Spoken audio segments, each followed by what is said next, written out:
Now here is the alternate world if you decide to go with your boy Shanath. So, yeah, Kigran's dead. So here's the scoop. I decided to do that off screen.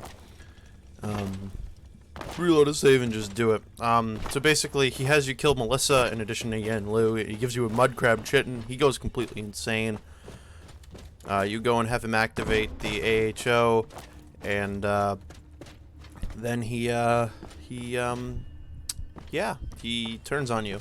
So you still have the AHO, but you don't have anything in Sajoth Kagran. Now, from what I can see, you can't enter any of the cells here. All the NPCs are just burnt corpses. You can't get any of their unique items if there are any, like their clothes. You can't go into, like I said, any of the cells, so you can't go in the house. You can't even go back into Bazal Tarft. I think the Mud Crab Merchant is dead too. So, basically, you know, that's what happens. This entire place just becomes dead until Ond is, like, gone. And there's this massive crater right here. It's really cool. I'm glad that this was actually done to give, you know, multiple choices. You know, like, just look at this. This is a beautiful shot. Like, it's really cool. You know, and I think a person, you know, could argue that this is the right decision, considering that, you know, they are slavers, they're stuck in their ways. This might be the only way to, you know, to do it, to save all these slaves, the future slaves, you know? This might be a necessary evil. While the other way, you can argue that although they do slavery, this particularly brutal slavery, you know, you still can't kill all of them, because not all of them have slaves and all that. So that's, you know, I think it could have been a little bit more morally ambiguous. It requires a little bit more thought, I think, than initially presented. But, yeah, that's that. Like I said, Shanath turns on you and you kill him, so virtually there is nobody left from Sajoth Kagran. For all intensive purposes, it's all gone. But the AHO is yours. You can control it just like you could earlier, and so that's that. So, yeah, let's go load the save with Sajoth Kagran alive. Like I said, I am glad that there are multiple choices. And I guess technically there would be a third choice. You fucking kill everybody.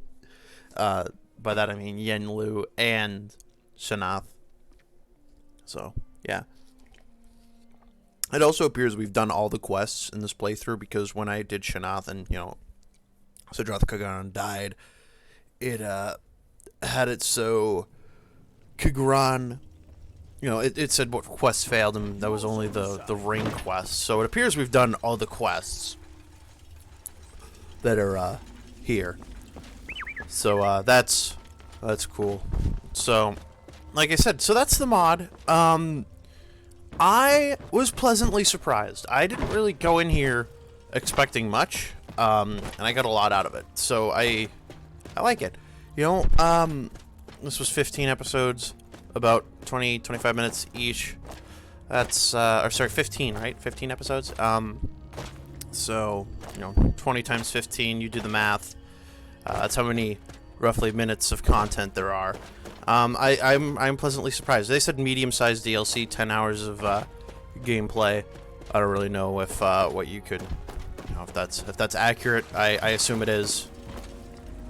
But yeah, there's a lot you can do here, and there's a lot of really cool ideas put in place here. You know, I love the idea that you are completely, totally stripped of everything. By the way, can you, like, live in here now? Ah, you can't. That's kind of poopy. I kind of wish you did, but whatever. You were completely stripped of everything. You know, the Dragonborn, the Archmage of Winterhold, the Thieves Guild Master, Speaker of the Dark Brotherhood, the what was the other one? The Harbinger of the Companions. Whatever your Dovahkiin is, you know, you are completely stripped. Nothing. You have nothing. and you don't get it until maybe 60% the way in, you know? And you are made to feel weak, to feel like a slave, and that is what you are. You know, there's a lot of really cool things in place. Definitely a lot of reason to keep this in your load order. You know, lots of unique items, many, you know, unique items, salespeople, merchants, that's the word I was looking for. 2 companions, Sly Boots and Snippy, aka BB-8, which is really unique. Both of these have really cool, you know, side path thingies. I don't know. I think 2 companions is pretty good, you know, considering neither of them are technically human. This one's humanoid, I guess. It has this demonic sort of thing. I was surprised. I actually expected like a human companion, but I like both of these. It's really cool.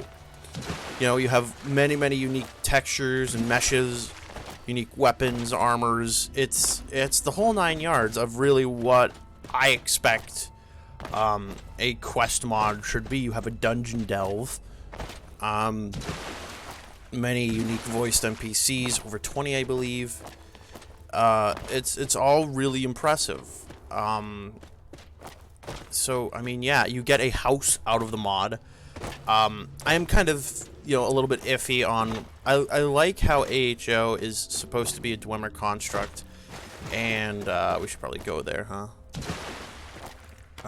Also, it's great to see all these NPCs interacting with each other and having conversations. That is a very cool idea, and I'm glad it was implemented. The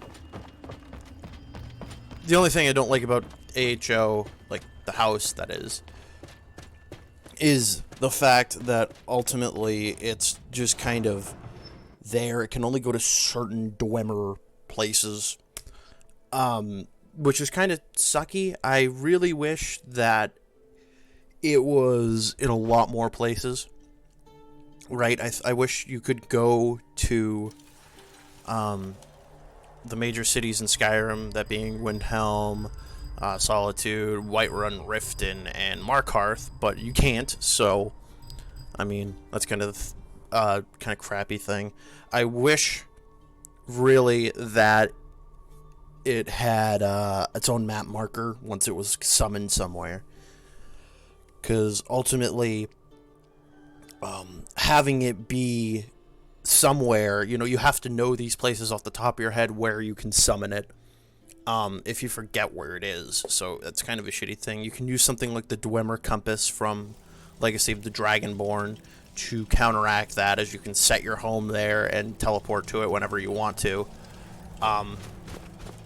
Amazingly, this doesn't appear to conflict with anything, just barely doesn't conflict with Legacy of the Dragonborn.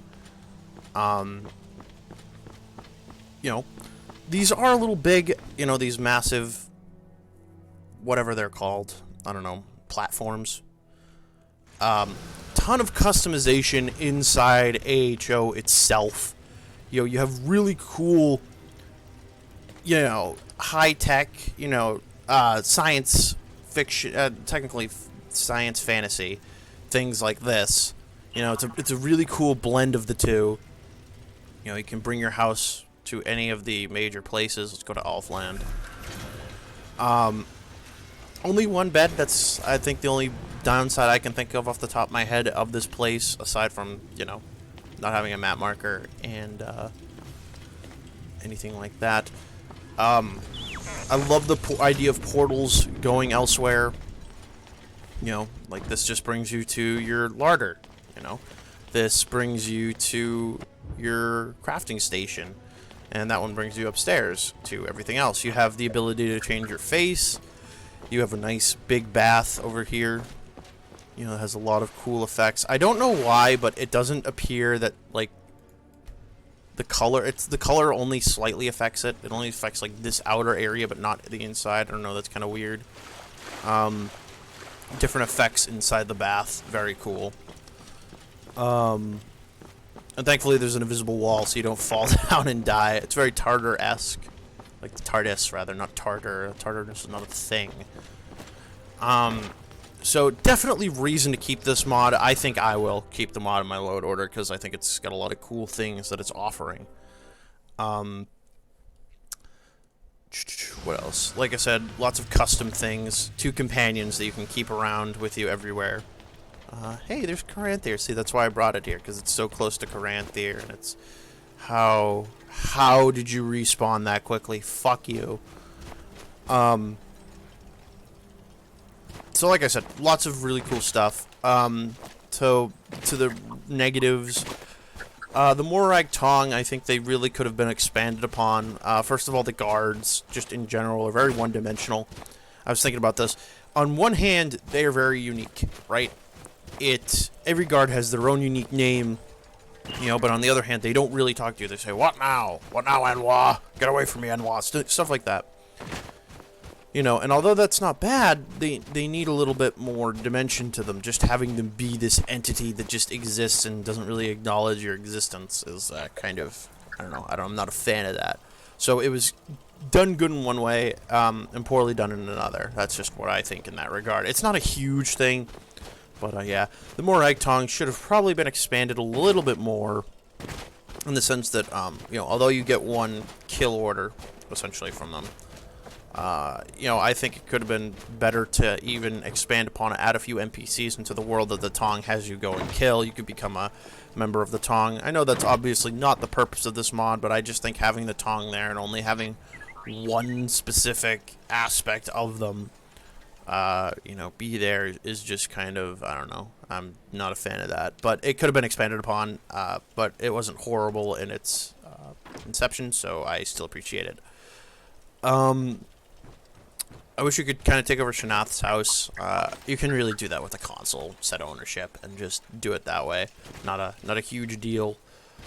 And really, aside from that, I mean, there was the occasional bug, like with the portals, you know, but those aren't really that bad, all things considered. Fuck you, dude. Do you think anybody cares about you?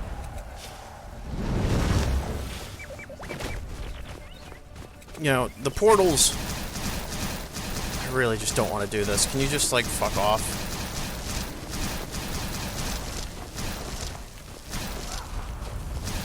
Thank you. The portals had some bugs with them, especially with companions. I also think that probably... I don't know. Having Slyboots follow me around, even when I was still unfreed, was kind of just... weird. But I think it was okay.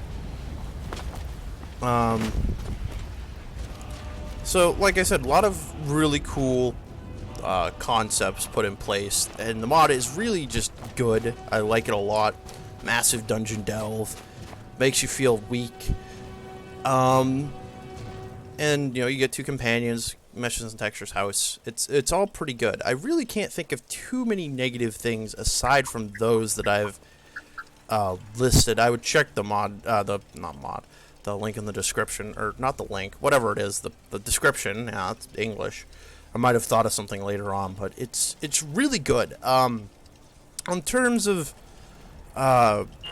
rating, I don't know, probably about a 9 out of 10. It's pretty good. I would recommend downloading it. It was a lot of fun.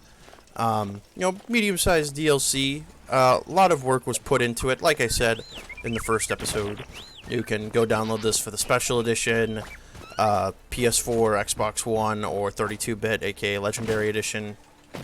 So it's really worth your time, I feel like. It was a lot of fun.